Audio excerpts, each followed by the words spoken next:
موسیٰ علیہ السلام نے کہا یا اللہ میرا جنت کا ساتھی کون ہے؟ اللہ تعالیٰ نے کہا فلاں قصائی، یہ گوشت بیچنے والے۔ موسیٰ علیہ السلام حیران ہوئے، قصائی میرا جنت کا ساتھی کیسے بن گیا؟ کہ کون ہے؟ کہ فلاں۔ وہ گئے تو ایک قصائی، قصائیوں کی دکانیں، گوشت، بیٹھا چوکڑی مار کے گوشت بیچ رہا ہے۔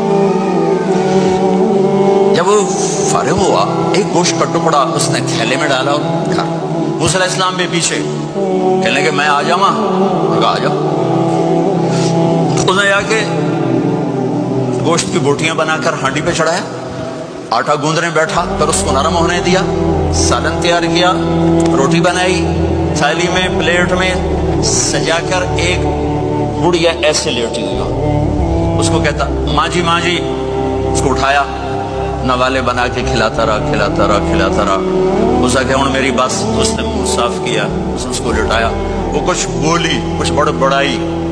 موسیٰ علیہ السلام دور کھڑے تھے، کہنے لگے بھائی کون ہے یہ؟ تو میری ماں ہے۔ یہ کیا کہہ رہی تھی؟